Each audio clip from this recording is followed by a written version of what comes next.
getting close to lunchtime, about 11:52 a.m. local time here. We've accomplished so much. We've already done the women's opening round, the opening round for the men. Two's underway.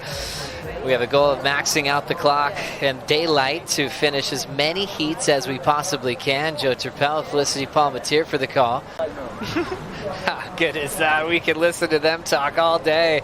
Great feedback from Dog. Great strategy that he gave to Ramsey to get there early on that end section. It worked out. A couple of whippy type wraps from Eli Hanneman.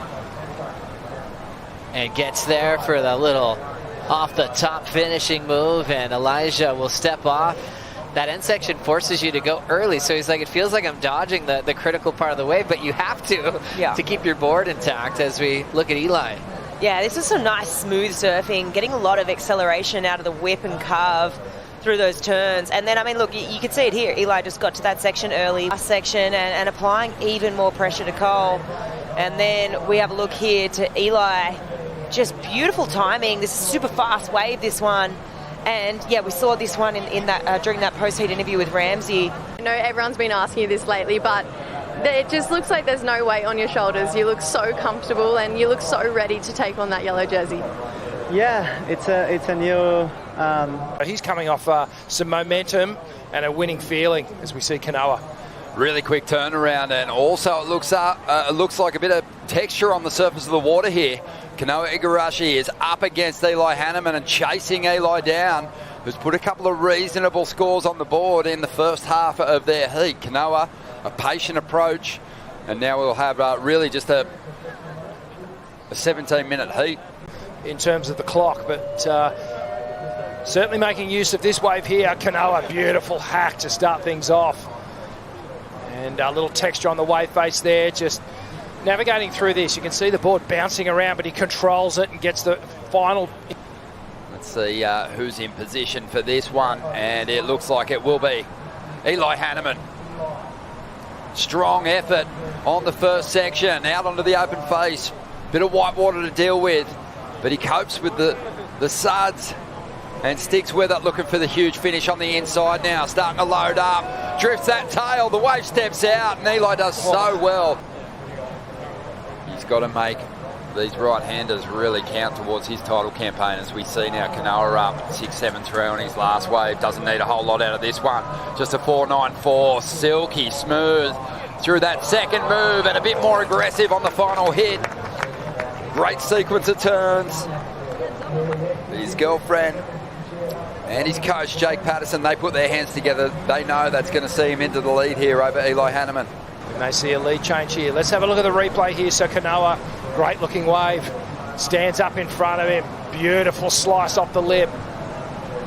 Deep bottom turn. Another good angle turn there. Nice and tight with the angle. And jams it for the final turn. So 3-turn combination with some variety on each one. Geez, he did well to hold that line. That lip line had about 3 different ridges through it. And Kanoa just ironing it out beautifully. You can see that that front arm just grabbing onto the wave face as he pivots around that, almost like a pole he just stuck in the wave face. And again, jams really hard on that third turn. Committed every single moment of the wave. That is the benchmark for the day. And he's up again now, looking to get rid of that 6.73 to make life even harder for Eli Hanneman, who's chasing a 9.06 already. Kanoa building some speed, some momentum for the inside section. Drives that board up over that final closeout. And just gets out of there before the rock. Not often do you have Kanoa on the ropes at that point in the heat. He just came fighting back in a big way. Impressive start from Igarashi. An excellent score. The highest single ride of the day so far. And he gets the heat win. And he is marching on through. Thanks, Ron. Yeah, Geordie's looking for an 8.5. One guy who's already got that score, the highest score of the event so far, is Kanoa Igarashi. Congratulations, mate. You're saying it's super rippable out there.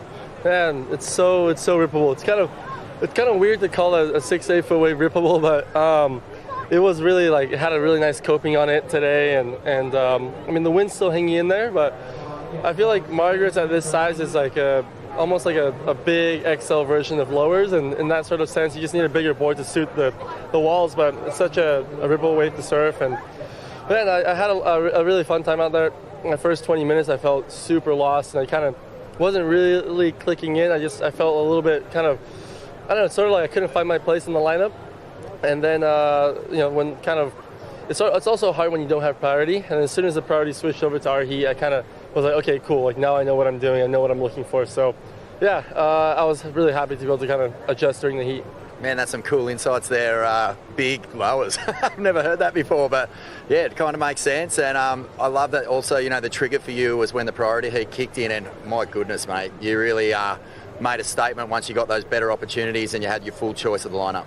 Yeah, I don't know. I mean, it's funny, like you see everyone competing and everyone in jerseys, and you expect everyone to be firing on all cylinders every time they paddle out in the heat, but sometimes you're just not feeling it, and I don't know. I just wasn't really feeling it in the first half of the heat, and I kind of couldn't get myself to click in, and I was just sort of, I don't know. I don't even know how to explain it. I was sort of like blank in my head, and I just didn't really know what I was looking for, and I just hate when I don't have priority, and I'm just like watching people just paddle circles and circles around me, and I'm just trying to look for the scraps, even though that's what I do all year free surfing. But yeah, I don't know. I wasn't really locking in, and then it's just, I don't know, sometimes when, the other opponent gets some scores on you, you kind of sort of, shake it off and go like, wow, I'm about to lose this heat. Like that's, I didn't come all the way here to lose first round. So yeah, I mean, one wave at a time. My first wave helped me sort of get some confidence and some rhythm. And as soon as I paddled back out,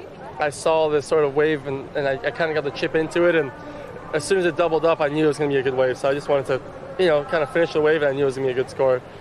Based off the wave itself. So yeah, it was good heat. I'm happy. Yeah, your performance was outstanding. You really ripped through those turns, but unfortunately a bit of board damage at the end there. Can you sort of walk us through what happened? Yeah, I just face planted into dry reef. I like finished the last turn, and normally there's like water on it, and you can kind of just sort of glide over it, but it was just like the sidewalk. It was like a wall in my face, and I was trying to decide whether I was going to go to the left or right of it. And as I was sort of like deciding, my fin hit the biggest rock or something, whatever it was, and it made me stop, and I kind of like face planted into the sidewalk curb, and I was kind of pinned against the curb, and I was rolling around, and I was just like blocking my head, and kind of ripped up my wetsuit a little bit. But yeah, the last 30 seconds of the heat was the most intense for me. Margaret always keeps it interesting, man. Congratulations, epic performance, and yeah, hopefully, I don't know, get that one fixed or straight onto the next board. No, luckily the guys at JS got me a lot of good boards, so I definitely have another 6.3 in my garage somewhere.